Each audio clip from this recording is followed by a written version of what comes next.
Hey everyone, thank you for listening to the Truth Be Told She Has a Name series. I want to know what you think, all your thoughts about the series. Let us know by taking a short, anonymous survey. You can do this by going to apmstudios.org/survey. That's apmstudios.org/survey. And I can't wait to hear from you. And as always, before we get started, listener discretion is advised. On this podcast, we discuss some heavy topics, including murder and other acts of violence. Listener discretion advised.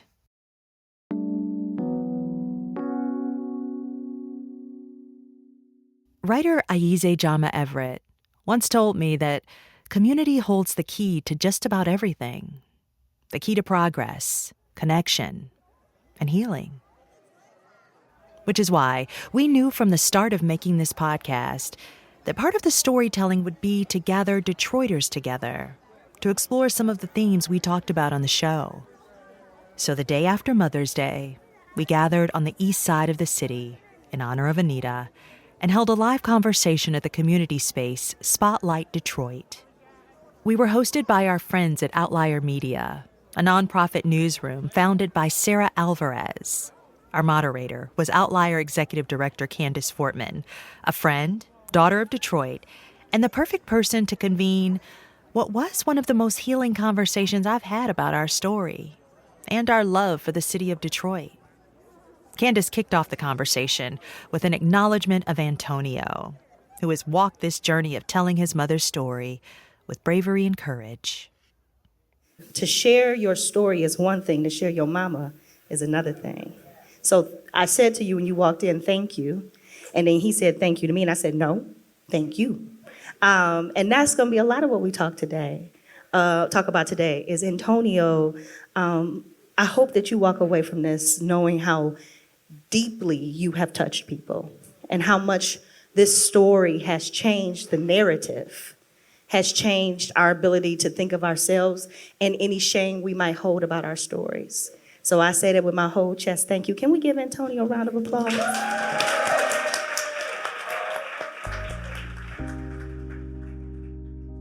I want to describe the event to you because the love in the room was palpable. We delved into the making of the podcast, our complex relationships with the city of Detroit, the ravages of crack cocaine and humanizing users, and the true healing that can come from storytelling. Family and friends and listeners of the podcast filled the audience, and one of our team members, Rochelle, brought flowers for Anita and placed them along with her name card right in the front row. Aunt Val, Anita's younger sister, was also in the front row, and we kicked off our conversation with Candice showing love to Val, who traveled all the way from Cleveland to be there. Auntie Val, I love you. I literally have, seriously, clap it up for Auntie Val. If you have listened, I have a note here that says, Auntie Val is the woman who raised me. Your anger, the way you directly address how angry you are, felt so human to me. And I was so grateful that in the production that was not removed because too often our stories are watered down. And when you said, I know it was that Negro, and you didn't say Negro, but I think you might know what because we're filming this. I felt that in my soul. And so I want you to know you are seen, you are loved by people who don't even know you, including me.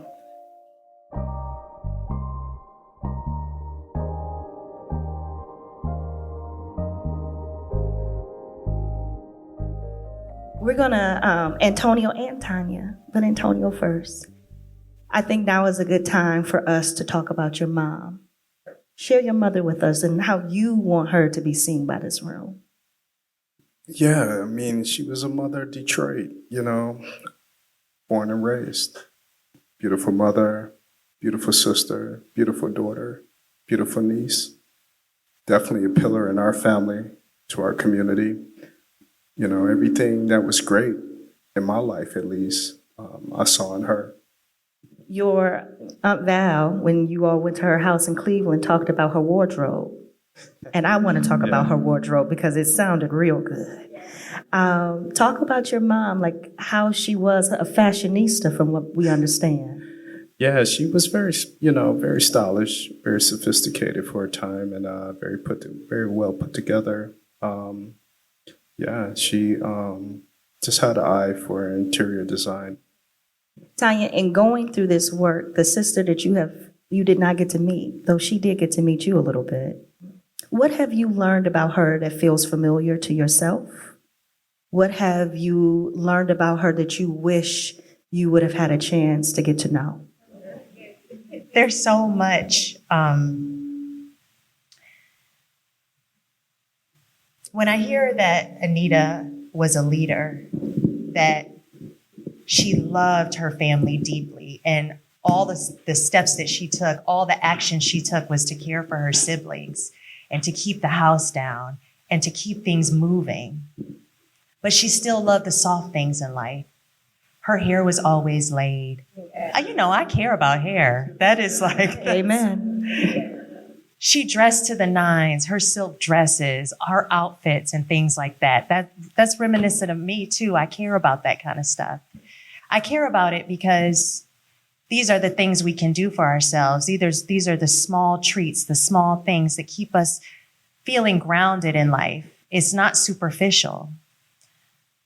When I learned through Antonio the love that she had for her son, I'm a mother, and I know that kind of love. She's also familiar to me because she's reminiscent of so many women in my life.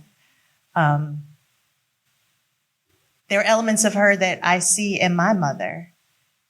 There are elements of her that I have seen all throughout my life. And so it's like a reflection in many ways of me being able to be validated by the parts of me that I just took for granted.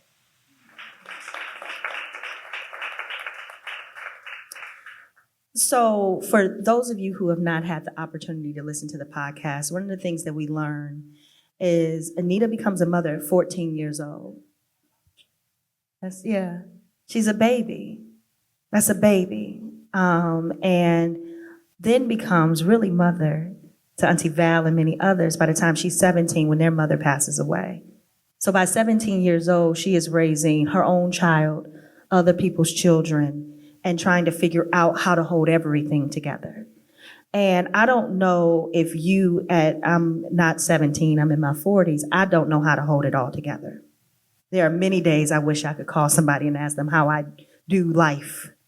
And so that 17-year-old that had to raise a family, that had to raise you, but still somehow managed to give birthday parties and to show up for everyone. Can we talk about her for a little bit and the wishes and hopes that you have for 17-year-old Anita? You know, 17 is such a tender age for anyone. I'm sure that she had some dreams and ambitions that, she would much rather have devoted her time to, but she was a woman of her time. She just saw the need and she stepped up. And with that came a bit of sacrifice, and I've always respected her for that. She would always be an avid writer, an avid reader. But I could tell there was something bubbling beneath the surface that, she really was after, but just never really had the opportunity to develop that way. So, when I think of myself at 17, I kind of took pages from her playbook, so to speak, as the way I kind of moved in my life. But, she was a very good example, I think, of triumph, overcoming adversity in many ways. I want to stop at 17-year-old Tonio for 1 second, because there is a real through line there between sort of where your lives were at that time. So, indeed, yeah, a lot of the same storylines come forward. and you caring for yourself. There is something that you say in the podcast, nobody is ever going to do my laundry for me again. Yeah, yeah, indeed. That broke my heart. And I think it broke a lot of hearts, because there is something really beautiful that we forget about being cared for, and the art and act of being cared for. And you brought us back to what it feels like maybe to be on the other side of that. But let's spend some time talking about the people who were trying to do some care work with you at that time. Your dad and stepmom, and then also moving to go live with Auntie Val and her husband. Do you think you were able to receive that care at that time? As much as I could, at that time in my life. To me, I think it was just a matter of survival, and then also getting answers for my mother's disappearance at that time. So, there was a lot of love in my life, but I didn't really know how to receive that in a real way. My mind was just totally on finding my mom and finding answers. And, at that time, definitely trying to just recover, what aspects of my childhood that still remained.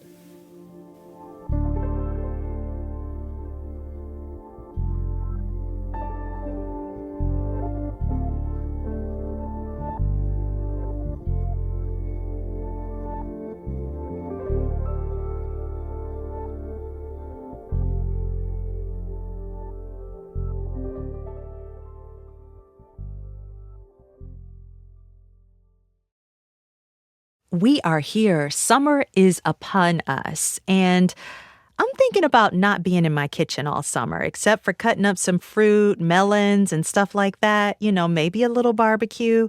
Otherwise, I am looking to meet my wellness goals by doing maybe chef-created meals with options like Calorie Smart, Protein Plus, and Keto through Factor.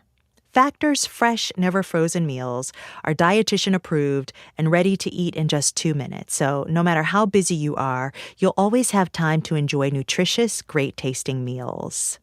Make today the day you kickstart a new healthy routine. Head to factormeals.com/Tonya50 and use Tonya, Tonya 50 to get 50% off your first box, plus 20% off your next month. That's code Tonya, Tonya 50 at factormeals.com/Tonya50 to get 50% off your next box, plus 20% off your next month.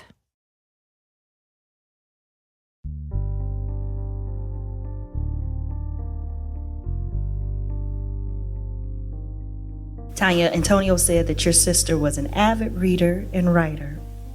And there you sit right here looking at me, an avid reader and writer.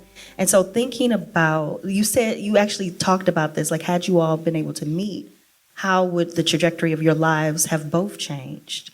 When you said that in the podcast, tell me what you meant by that. Like, what do you think might have changed as she got out of the car that day? There's a point at which Anita knows that Tonya exists. Tonya does not know Anita exists. You're 8, 9. And she showed up to Tanya's grandmother's house and saw her outside in the yard playing. And she said to Antonio, "That's my sister." Let's talk about what you meant when you said that. In a way, in order for me to tell this story, in order for me to have written it, I needed to not think about what you're asking, like really think about it. But what I meant when I wrote that particular line is that we always think about what if. And everybody that we talked to for this podcast, Val, she thought if she could have kept Anita in Cleveland and not going with that guy. Every single person has said, if I had made this particular choice, what would have made the difference? And yes, I think about if Anita and I had known each other, maybe she would have also known my family. Maybe there would have been some connection there where it would have turned the tides of this story that was happening. But that's a childhood thinking. That is me daydreaming and wishing. But it's really heartbreaking to think about the fact that I never got to know her. But it also is such a gift to be able to know her through this, through her loved ones, through Antonio. I'll also say, I just want to go back to that thing you were saying about age. As we get older, it just becomes more and more unbelievable how much these young people did and how much they were living adult lives so young. When you think about the whole storyline, you're like, what? They was a were child. teenagers. They were all really, really young. I have a 17-year-old right now. And you know the thing she's thinking about is none of this real adult stuff. But what has also been so powerful and I've been reflecting on is that I'm now talking with these women who were that young, who were 16, 17, 18, Val, Rhonda. And at the end of all of our conversations, they say, wow, thank you. I've been able to tell my story. I'm finally able to talk about these things that I haven't been able to talk about for 40-something years that have defined my life. The things that had just happened in a short window of time that has changed the course of their life and defined it, which is why it's also been such a powerful experience for me to be able to document it. If no one has told you, your story matters. Whether it ends up on a podcast, whether it ends up in a journal, whether it just ends up in the back of your brain, your story matters. Everybody in here has a story, and every single story in here is powerful. And it doesn't ever have to be uttered out loud for it to be powerful. I want you to hold that and take it with you tonight. Don't ever let anybody tell you different. Speaking of people who kept their own stories, Anita kept a journal. And it is a prized possession. And in that journal, you get to learn pieces of your mother. And that I'm going to say, because I was talking to the team from She Has a Name earlier. There were a few times, Antonio, when listening to this podcast where I felt seen in ways that I've never felt seen by a stranger. And one of them was in this journal. I lost my mother, and the day that she died, I found out that she kept a journal. If you would have asked me the day before my mother journaled, I would have told you no. And come to find out, not only did she journaled aggressively. And I got to meet her in reading those words and meet parts of her that maybe I was not quite ready to meet at 25 years old. Let's talk about meeting your mother through her own words and in her own writing, what that feels like for you. Feels good, it's in her handwriting, her thoughts, her hopes, her dreams. So what we still have in our possession is really one piece of a larger series of writings that she'd done. But just having that alone, meant everything, whatever she was going through at that point in time. So it was real time. And I think for me, that's, reading that today in 2024, the penmanship of someone's thoughts on a particular day in 1987. It's very powerful. It speaks, it echoes. So, to have that to reflect on, to better understand, definitely opens up a world, not only into her, but just in that time and space that she was in when she was penning that. So it's been a treasure that I'll always cherish. I have a question for you, Antonio. What is it like to meet her through that journal as a man? Because you knew her as a child. I'm still just fascinated at how young she was. It's just amazing, and it helps me understand, I think, to a large degree, the type of woman you had to be, right? The type of man you had to be during that time to survive, particularly in this city of Detroit. But then, other cities I've traveled through as an adult, I kind of see that same dynamic played out. So Let's talk about Detroit, because Detroit is a character in the story. It exists and lives and breathes. I always tell people Detroit is not a city, it's a living, breathing thing. And if you treat it like it's a living, breathing thing, you might treat it a little bit better than if you treat it as just a city.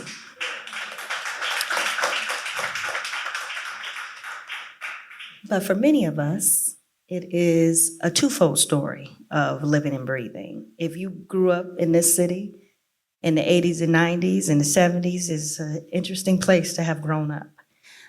Your mother says, and it's one of my favorite quotes too, so I feel your mama on this one, it was the best of times, it was the worst of times. Two things can be true at one time, and Detroit teaches me that every day. That you can be deeply in love with a place, it can be deeply in love with you, it can also be harmful for you, and it can be harmful to others. So I particularly want to talk to you, Tonya, about this, because we talk about Detroit all the time, and we have experienced the city differently. You left when you were 17. And I have been here the whole time, y'all. I'm so tired. And I think, though, that we were both trying to get to the same place, and that is healing. Your healing journey took you away, and my healing is happening here. But talk about leaving the city and coming back and sort of meeting the city through this story, but also through time. Yeah. Man, I always knew I wanted to be able to talk about this thing, about how two things can be true at once about a place, because when I go outside of the city, I left when I was 17, but there is nobody who knows me, every single person who knows me knows I'm from Detroit, and they know I love Detroit. In fact, it's like I had a boyfriend in college who wrote this whole poem to me, like the second words out of Tonya's mouth is, "I'm from Detroit. You will always know this." But I kept inside. It was something I never talked about because I was in defense of Detroit, the trauma and the pain and the hurt. So I was always like the big stand for Detroit outside of Detroit, and I never wanted to talk about it because I never wanted to portray it, and it was already being talked about in a way that felt that way. And so, but that pain is here. I will even say, yeah, you know you should have that on. Wow, Antonio. Silent. Now I know Come through this on, we podcast. Now recording look at this too. Antonio. What? Okay. Now this is when you auntie, right here. Right?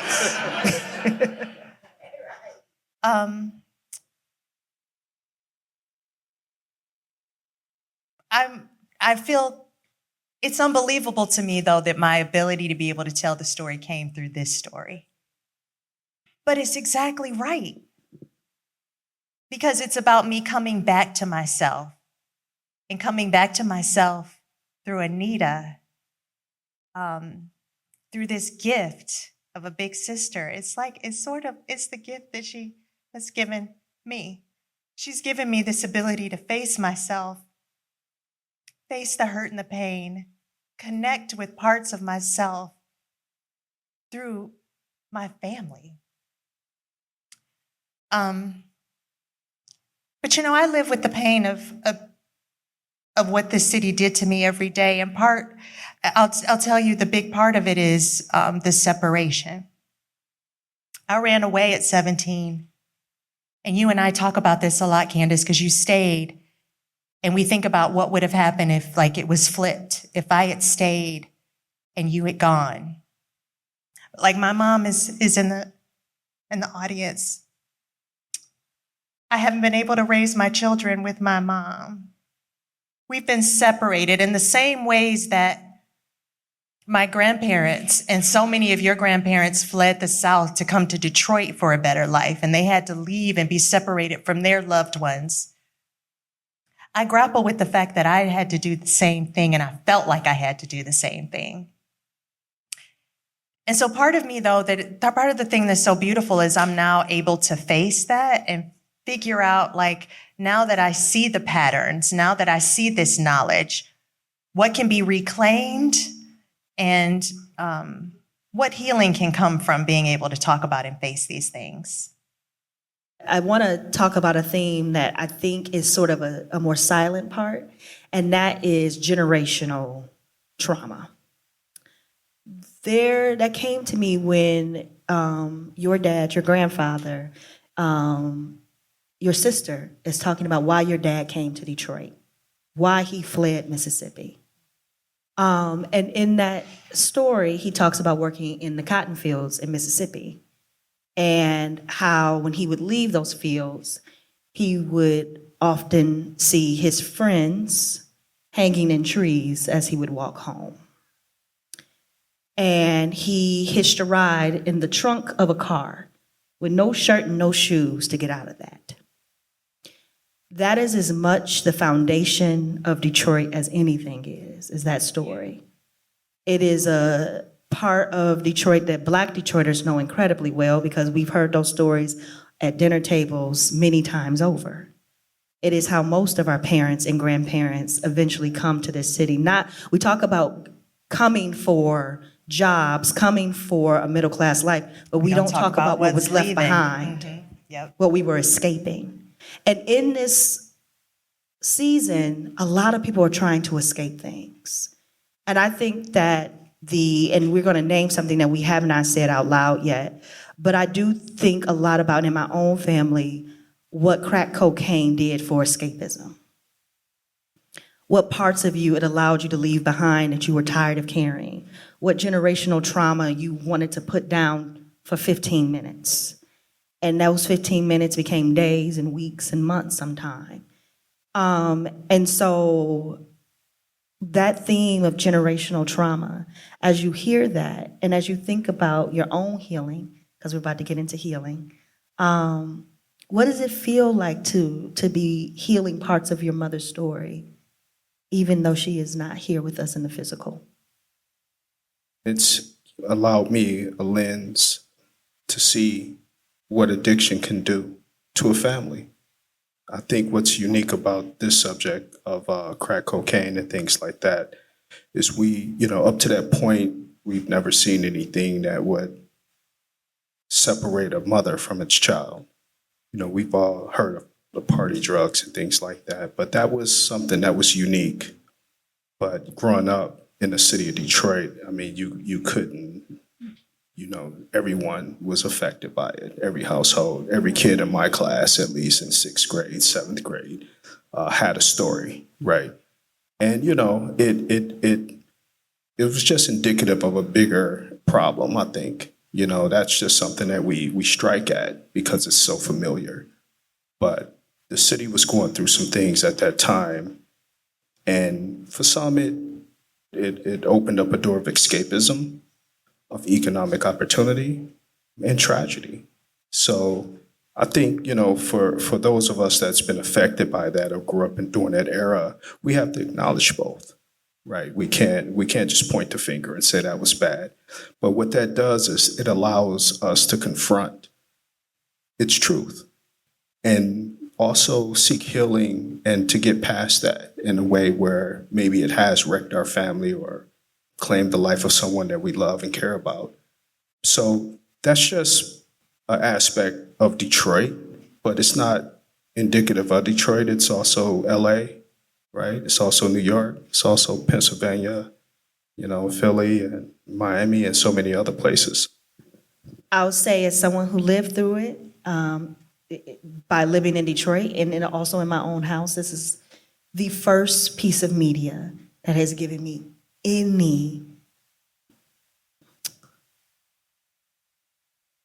I've never felt more seen. The complicated parts of my life, the parts that I wanted to hide from people, the parts that I had to hide from people in order to be sitting here today, all came unraveling as I listened to you two. And also, it is why I think it is so important that this is a celebration of Anita's life as much as it is a retelling of her life. To have your life reduced to reduced to addiction is terrible. She was so much more, as we heard many times over, for many people. And I'm so grateful that you found the strength and the courage to tell your mother's whole story. I'm gonna say it again. Thank you.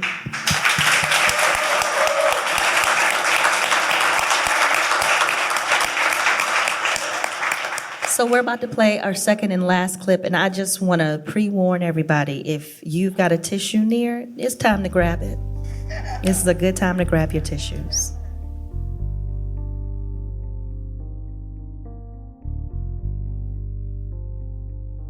How do you hold space for someone in your life who has gone through something like this? Yeah. Less is more. Less talking, less analyzing, less trying to get someone to say what they are not yet ready to say. What I will remind all of us is that sometimes when people push to get more information, and they say it is to help you, I want you to express yourself. But it may be that they don't know how to manage their own anxiety, their own helplessness. They see that you are maybe struggling, or they imagine, given what you are living with and through, that you must need something. And they're going to be the ones to give it. That's their hero fantasy. Like you had yours that you could save your mother. Now there are going to be people who want to come in and rescue you. And you're saying, whoa, wait a minute. I don't need rescuing. What I need, and you can clarify whether this is true, is someone who honors my pace and my space. Yeah. How did you know that? I don't know how I knew that, but maybe because, again, it takes one to know one. Yeah. Someone who honors your pace and your space. Yeah. I tell you, there's so many of us, I don't want to just say a generalization, but I have a lot of, Black women friends who's like, I can save him. Mm-hmm. I can save them. I can save this. I can do this. Right. What you're saying is so important. Right. And what I'm saying is, no, you can't. Yeah. Go save yourself. Yes. No, you can't, girl. Go save yourself. And he does. And see, also there's an ignorance, and I mean this with all due respect, and we don't know better. That's right. We've been trained as, Black women. I mean, Black men feel that they have to carry the burden, which is why you're trying to not burden anyone, because you don't want to make other people sad. So here you are being a good Black man. You don't want to burden anyone. And Black women are like, oh, but I can get my cape on. I can put my cape on and I can make this better. So our hearts are in the right place. Your heart not wanting to burden anyone and make people sad. And, our hearts as Black women wanting to, get the cape out and save the day. But I'm here to say it doesn't work. It exhausts everyone, and it puts barriers between us. The gift we can give anyone, but right now we're talking about you and talking about men and Black men, is to honor their space and their pace. And how we do that as women, go find your own joy. That was Dr. Robin L. Smith, a psychologist. And she wrote this amazing book called The Invisible Ache, which is really good, along with Courtney B. Vance. Yeah. Dr. Robin broke my whole heart open this morning, because I listened to that episode this morning, and I text Tonya and I said, I'm still not quite done processing that episode. It was incredibly powerful. I want to talk about a couple of things, Antonio, and I'm going to say this to you not to center my own story because you talked about this, but I just want to make sure you understand that someone who understands you is talking to you. I lost my mother to addiction. And so in hearing you talk, and that is not the point of this, but I just want you to understand that I hear you. There is this thing in the season that is happening between you and your aunt, where you are not telling the full story, and she does not understand why you are not telling her the full story. And I think, and Tonya, correct me if I'm wrong, I think it hurt your feelings a bit that you were not getting the full story. And I am listening to this podcast in my car, in the bathroom, folding laundry, like, what do you mean? Of course he's not telling you the full story. He can't tell himself the full story. There is something that happens when you are the child of an addict, where you learn how to hide things. And I think the more probably direct response is to lie about things. You lie for them, you lie with them, you lie for yourself, to protect them. And when your brain is trained from a child to do that, that's a really hard thing to unlearn. And I will tell you in my own journey, I'm just now unlearning most of that. So talk about that moment where your aunt is saying to you, why didn't you tell me these many things? I'm trying not to share the whole story for those who have not listened to the podcast. I want to keep some things for you. But what were you hiding? Were you lying? What were you doing in that case? I was just living. That's what I felt like. No, we're dealing with such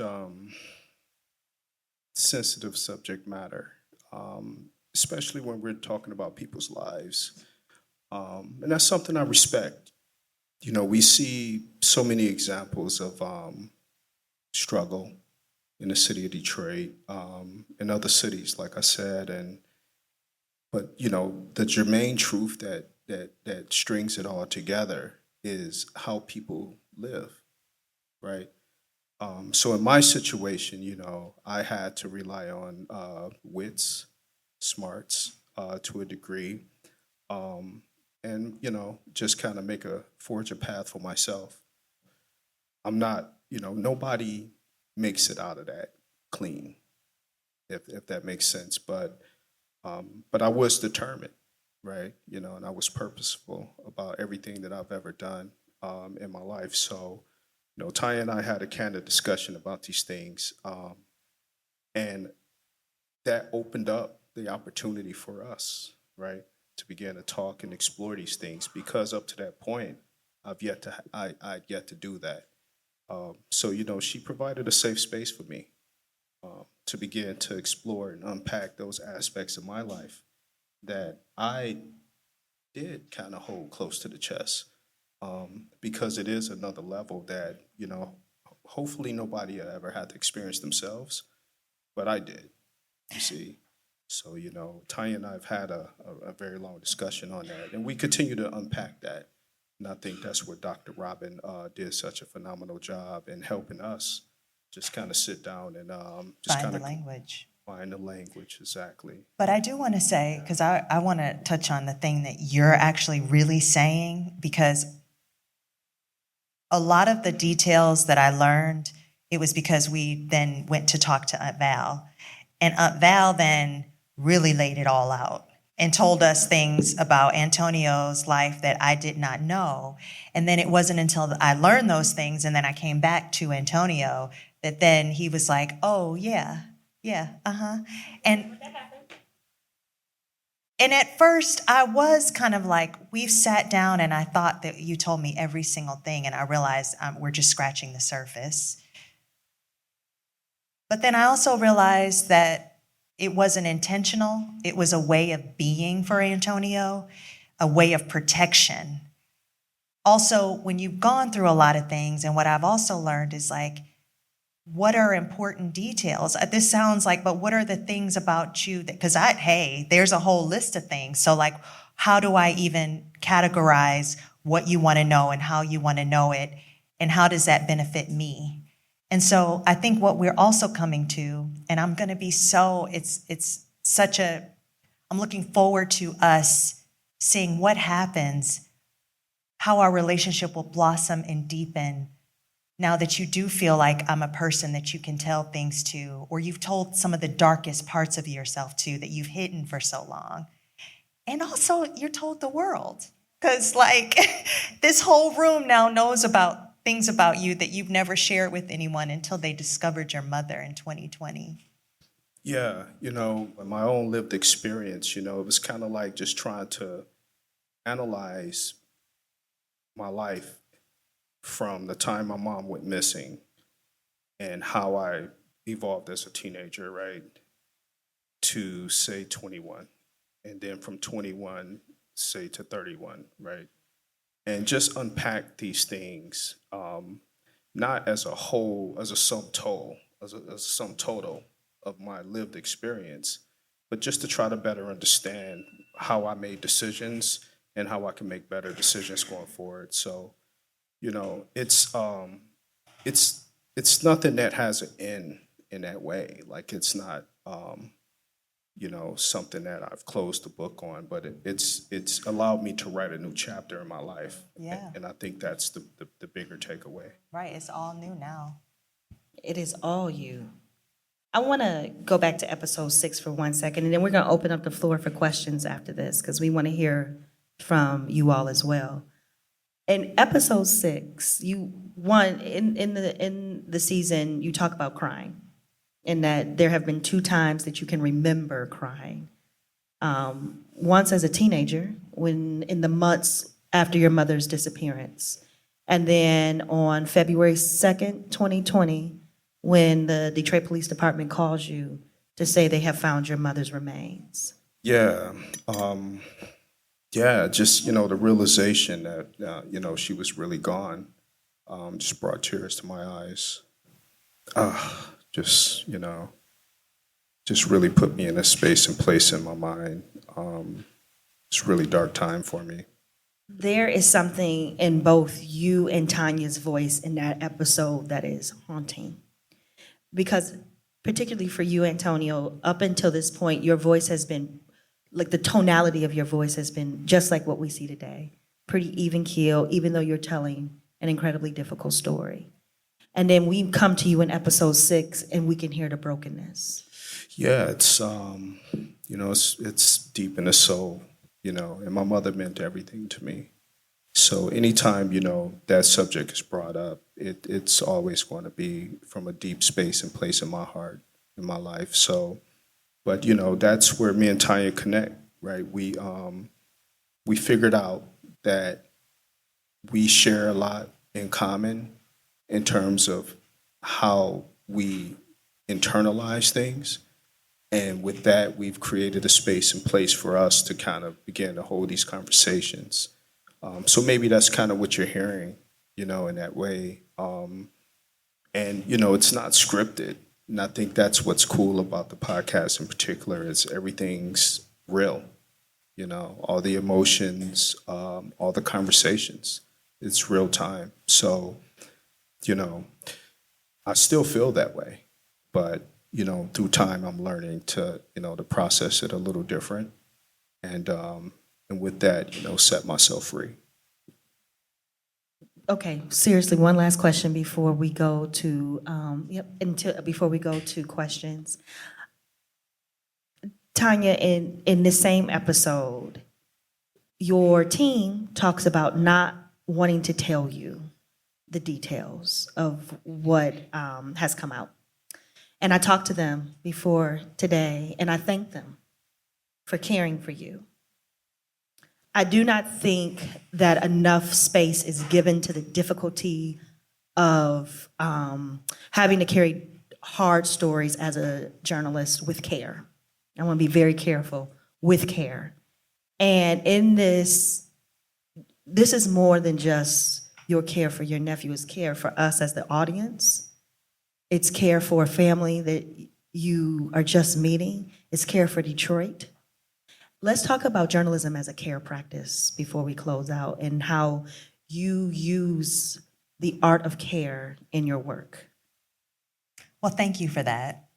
And I'll just say, just to set that episode 6 is when we learn some of the crime scene details of Anita's murder. So it was really hard because we learned some pretty gruesome things. Some things we didn't even share in the podcast because we felt like it wasn't appropriate for us to go there. And I really want to thank my team. So they're here, Nicole, Marie, and Kristen. They've been with us. You can clap for them. Yes. They're here right now, and they've been with us throughout this entire process. I actually call Nicole like a writing doula because she has she has been the person who's kind of been behind me asking questions, and she checks in with Antonio on a regular basis. She was telling me today, and I hope you don't mind, Nicole, but she was telling me about how she had been reflecting on how she hopes that she did right by Anita. That she hopes we really told her story in a way that is true. And truth is like the biggest form of compassion. And so I'm always trying to get as close to the truth as possible while also threading that needle of humanity and making certain that we see the totality, as much of the person as we can. Because you can tell the truth and it be like excavating and like exploitative and just, extracting. And yeah, you know all the truth and it's unvarnished, but there is no care for the humanity of the person in telling that story. And so telling Anita's story just makes me want to tell more stories that really get at that. And also to get out of the way for people to tell their own stories. Because I think that's so important as a journalist too. It's like we sit in the story, and in this story, of course, is so personal because I sit there. But I think that sometimes we have too big of a voice, even in the way that we are crafting. And so this was also an exercise for me, and I'm crafting this story with Antonio. And so I think there's a lesson to be learned here about the ways that we can craft stories with the people that we're making. We're not just telling stories about people, but we're crafting it together. We're working together, and it takes more time. It takes more time. It takes building of trust, because I also feel like, Antonio, you can tell me if I'm wrong or not, but I actually also think a big part of you not telling me all the details too was a part of you protecting yourself because you had to build trust. Yes, we've known each other for over 20 years. Yes, we say we're going to be doing this thing together and I'm going to hold your hand and I could tell you all the things, but you just need to know, like, is she going to really hold these things and respect the mother that I know and love? You're listening to a conversation about the She Has a Name podcast before a live audience on May 13th in Detroit, Michigan at Spot Lite Detroit. We'll be right back.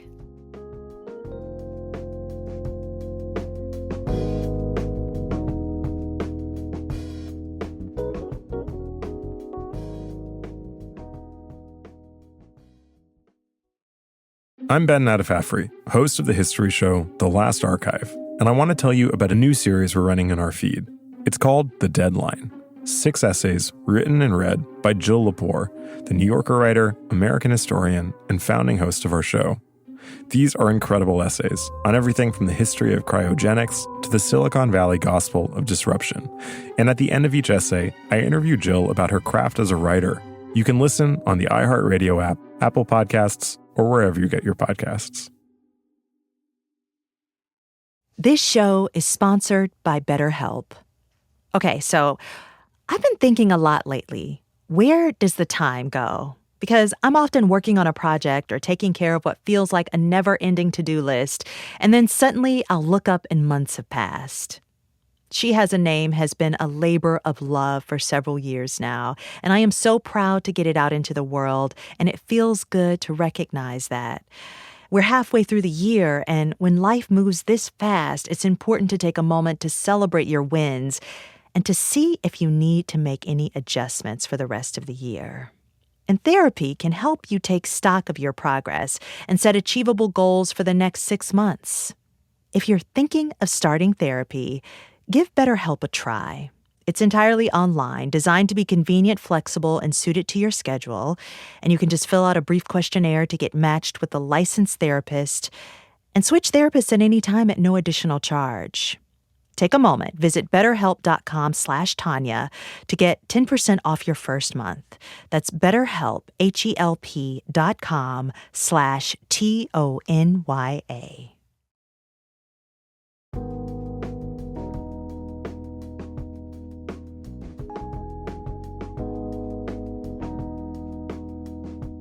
So before we open it up to questions, which we should get ready, now I just want to point out our friends at Detroit Wayne Integrated Health Network. Can you all stand up for me, please? The folks from Detroit Wayne Integrated Health Network. This is a hard story because many of us have an Anita in our life. And we didn't want anybody to leave this room, whether you are a loved one of Anita or love someone like Anita, and not have resources should you need them. So before you leave this place, if you want to talk to somebody, if you need a counselor, a therapist, if you want to seek assistance in helping you to delve into your own story or other stories, we did not want you to leave here without there being resources for you. So please see them before you leave. Thank you all. Hi, everyone. I wanted to say thank you for this beautiful conversation and for sharing your stories. I wanted to know what you hope that your listeners get from this podcast. And specifically, I'm thinking about the city of Detroit. What do you hope that folks learn about it? What do you hope that folks learn about Black women, Black families, and specifically your loved one, Anita? Thank you so much for your question. So I'll answer the first thing, what I hope people will get from this podcast. I hope that Detroiters will see a piece of themselves and not only see themselves reflected in Anita's story, but also be able to reflect on their own experiences. Because that's the power of storytelling. When you see something familiar, it opens up your entire world. It affirms you. I've seen it in my storytelling. I've seen it. I've done many, many stories, and I've seen the power of when people are able to see themselves reflected. For Anita, when she was found in 1987, she was designated as Unknown Woman 1987. She was put in a mass grave, unidentified, for over 30-something years. There's something powerful when we go to a cemetery and we see all of those gravestones, right? I don't think I've ever gone to a cemetery and not looked at other gravestones and read them and reflected on them. We've met people during the making of this podcast, and now that this podcast has been out, who have reached out to us and said, wow, I remember Anita. Oh, wow, I did not even know that she just didn't show. One day I just never saw her anymore. This is for them, too. Your question about Detroit, I hope that people can see a lens of Detroit through our humanity. Because we know all the big things. We understand, like, Detroit was a motor city capital of the world. It's Motown. There was a divestment of the automotive companies, and the city went through bankruptcy, and there's a lot of crime here. All those things, we know those things. But, like, the more stories that can be out there that show us as people, it also helps people who are not like us understand themselves. That's the thing about hearing other people's stories, is you're also able to reflect on yourself in a way that allows you to see the totality of our lived experience. So those are the things that I want. And then I also want people to just be motivated to share in the ways that they want to share. I loved how you put it, whether you're telling your story out to the media, whether you're journaling to yourself, or whether it's in your head. And it never comes out, as long as you are processing your story. That's so important. Yeah. Thank you so much. Tonya and Antonio, I'm so deeply moved. I'm Angela Wilson Turnbull. I left Detroit in 1987 as a Black woman because it was too dangerous for me to live here. I think about, I have so much to say. The courage to leave and the courage to stay. And what forms us as Detroiters, the grit that you can't get anywhere else. I too, like so many of us, there are parts of your life story that are part of mine. I lost both of my parents 7 months apart. My big brother, Carl, who was an attorney here, Carl Wilson Jr., at 53. And a friend of mine said, when we lose those that we love, they give their lives to us to live out the rest of what they were unable to do. My question to all of you, Anita has given you her life to complete. What is it? What is that gift for each of you? Thank you. Thank you. I know that was a great question. I'm sorry for your loss as well, and thank you so much for sharing a bit of your story with us.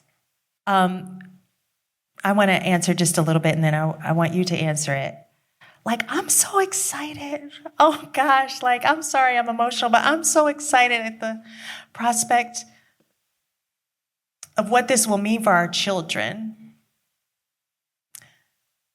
So when you say, like, Anita, like the gift that Anita gives us, I think it gives us clarity of thought of, like, what our purpose is for our children. Antonio's three of his children are in the audience. And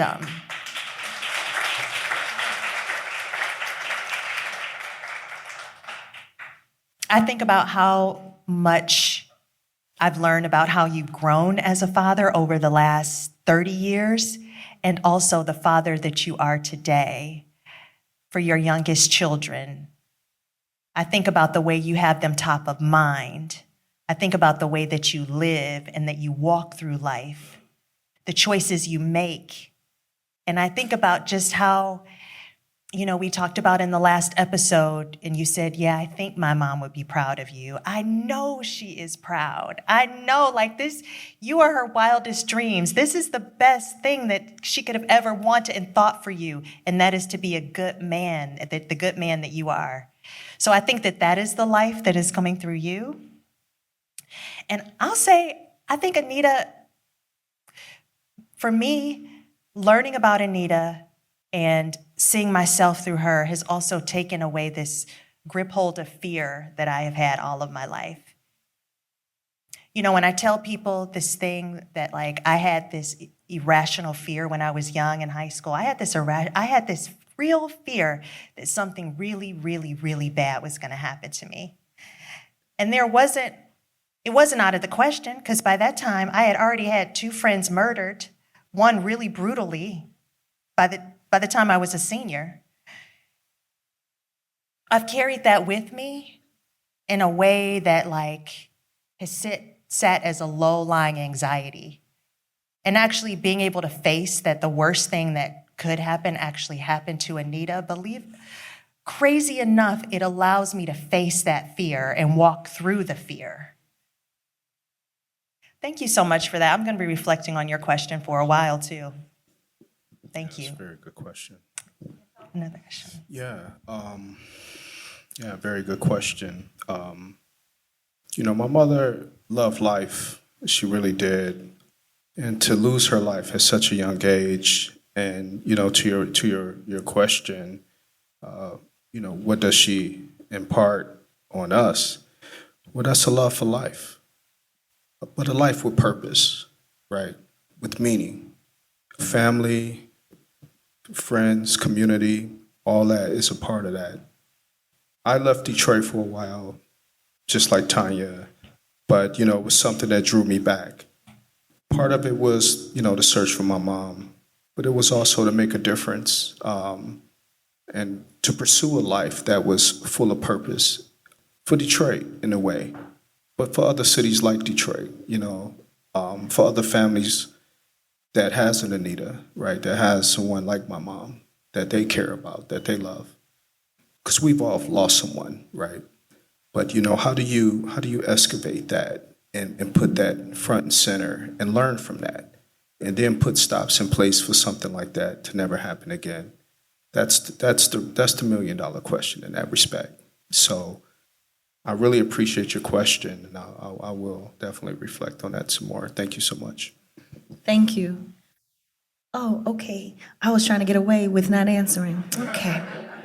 Well, now, it's funny you should ask that exact question because I have been reflecting on that a lot lately. I am about to transition my life into like a million different ways. And so I've been really reflective about where my life has been up until now and sort of the things that I have done. And I was writing about the fact that if anybody sees an inch of care for community in me, it is my mother. That is my mother's way of living through me, working through me. Sometimes my hands move in ways they don't want to move, and I know it's her, particularly when it comes to caring for people. And it is my favorite part about myself, and it was my favorite part of her. My name is Rosie Ghostin, friend of your mother's, and been on her for a long time. My question was really to you. This story is personal, so how did you approach this differently? How did you get to approach this as opposed to stories that a podcast or whatever you had written about other people and their outcome? And how do you actually work through this as compared to the way you've done throughout time? Thanks for that question. Isn't it funny how everything really, I really do feel like everything does happen for a reason. And several years ago, I was presented with this opportunity to do a podcast, Truth Be Told. It could be anything that I wanted it to be. And I worked with two really great producers who said, if you're going to do a podcast that's about us, that's about Black people, for Black people, that's about healing, because that was what the podcast was, you're going to have to tell some things about yourself. And I was taking on the endeavor like a journalist, like, I'll talk to people about their stuff. And then, I'll just be the voice of it and ask the really good questions. And they kept pushing me. And they pushed me for 4 years. And so by the time we got to the season 5 of Truth Be Told, where I was really going on a healing journey that was for myself, I was at this place where I could hold both of those things. So I feel like it was prep. It was all prep to be able to work with Antonio and be able to tell all of these parts of the story, both the personal and the factual. It's still a process. Like, I want to continue to do that and move in that direction to be able to, because I feel like and teach others to do it, because there is so much power in you in first person. I think we often talk about in journalism that there's just a lot of, we got a lot of weird rules in journalism, y'all, that don't actually make sense in the natural world. And part of it is that we're not part of the story, but there's something that has been really excluded from that, and that is the tradition of Black folks and our oral tradition and the way we share.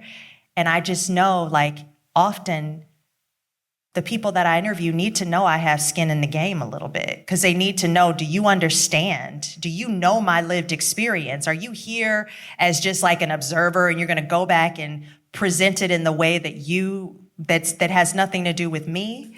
And so the ability for me to show that I have skin in the game, that's the power. That's actually the power in being able to show the nuanced sides of a story that gives you not just two sides, because we've just been taught this falsehood that there are just two sides to a story, but the multitude of sides, as many sides as I can be able to present. So yes, thank you for that question. Vulnerability is a door. Yes, vulnerability is a door. And it opens up all sorts of lands. Thank you all. I want to thank you all for being here, for sitting with us, for listening to us. There's another question, never mind. It's her mama, so we're going to be quiet. Oh, no. I just want to say I am so proud of you, Tonya. And ever since you were a young girl, you're a storyteller. And you've always painted the picture. First grade, kindergarten, I knew everything. I knew the teachers. I knew the pictures on the wall. I knew who sat next to you. And you've always been curious. And you've always been wanting to unfold a story. What is this person about? And Antonio, I am so proud of you and the way that you're coming out and telling your story about your mother. My real hero is Valerie. My real, because she tells it like it is. She makes you want to listen, and she is raw. And she paints the picture, and she doesn't keep anything back. But I just want to tell you and your team, who is great, that I am so proud of you and looking forward to greater things. Thank you. Thank you. Thank you, Mom.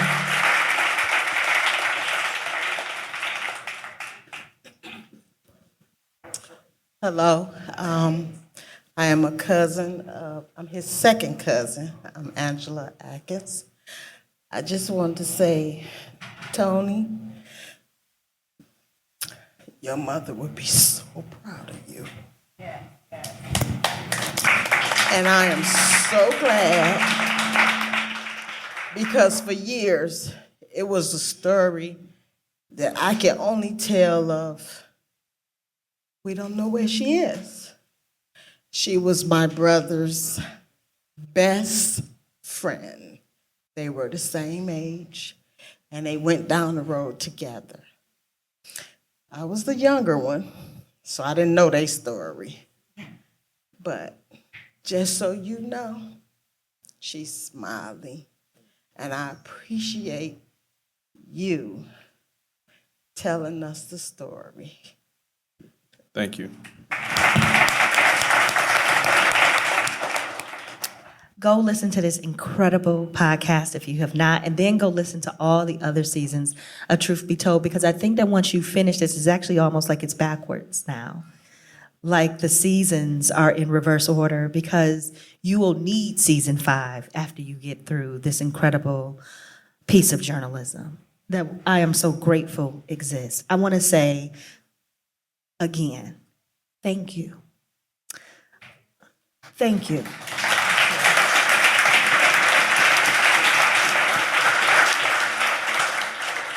Before we finish today, I want us to do something that I think is important. I don't want to end us without the spirit, right? Because spirit matters in things. The natural world is not the only thing that exists. And so there is lore that says that a person does not actually die until the last time that someone on earth speaks their name. So before we separate from one another, before we leave this space in this conversation, I'm going to count to 3, and on the count of 3, I want you to say with me, "Dear Anita." All right? 1, 2, 3. Dear Anita. Thank you. Thank you. Thank you, everyone. Thank you.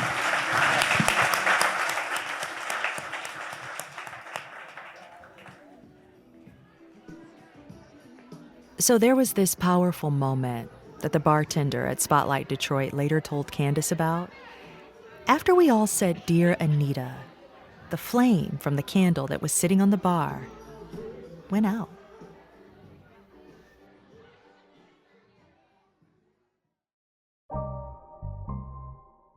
What an amazing night of love and community and healing. Thank you to Sarah Alvarez, Candice Fortman, and the entire crew at Outlier Media. The folks at Spot Lite Detroit, thank you for hosting us for this special night. Detroit Wayne Integrated Health Network, thank you for being on standby to provide a space for people to talk, and everyone who came out to spend the evening with us.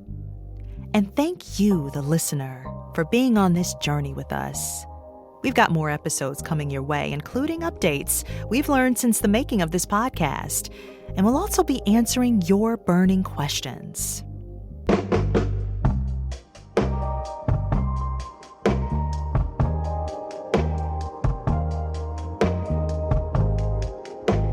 She Has a Name is a TMI and APM Studios production. I'd like to give a special thanks to our team who have spent the last year deep in this story with us. Showrunner Nicole Hill, audio producer and sound designer Marie Mendoza, and research producer Kristen Fraser. Our sound designer and final mastering is by Enrico Benjamin. Our music was composed by Andy Clausen. And Andy, thank you for creating such a heartfelt score that captured both the city of Detroit and our story. Thank you to the entire APM team. Our executive producer is Erica Kraus. Senior production manager is Nick Ryan. And APM executives in charge are Joanne Griffith, Alex Shafford, and Chandra Kavadi. I'm your host, creator, and executive producer, Tonya Mosley. This is For Us.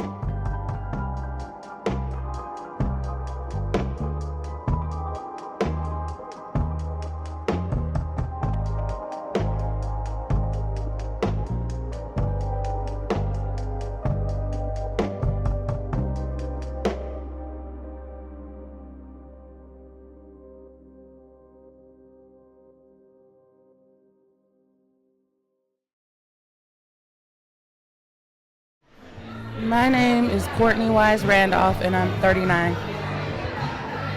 I see a lot of my own story in the story that Tonya and Antonio have that they've shared through the podcast. And they're very honest about their experiences. And I feel like lately I have been feeling inside of me that I don't really have any choice but to be transparent and vulnerable, because that's the only way to get to the other side of where I am now, which feels really stuck and lost.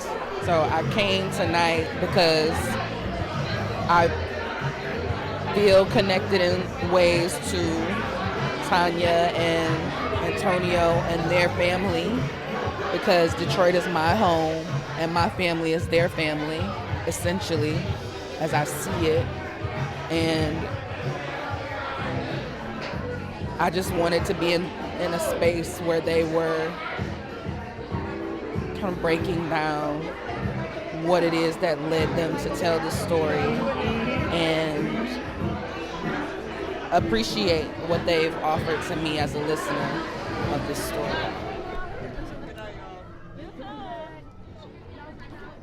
CC Glazer, 48.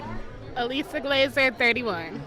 I mean, it's beautiful. It's a sad story, but it's also beautiful how they met each other, Antonio and Tonya, and we've listened to the podcast. We're waiting for the next episode, but the most beautiful thing about it was this is my daughter, we were talking about how there's something humanizing about the way that they talk about Anita, and a lot of folks that struggle with addiction don't get that opportunity for people to see them as people. Yeah. I would say so just the empowerment and the representation. Tonya, at the end, she had said, like, she wants us to open up for people to tell their stories, but I'm like, she told other people's stories. Like, there's people that have unidentified family members that's passed, and the story might not be detail for detail, but it's just like, it's a sense of closure, like, just by the humanity, by saying this is a person, this is the life she had, and like, it's she was a hard working woman. And then just to bring it all together, and her and Antonio's relationship, I just think that's so beautiful, how they met later in life. And now, like, we've seen the relationship develop on the podcast, and we see it in real life now. And it was just like a full circle moment, I think.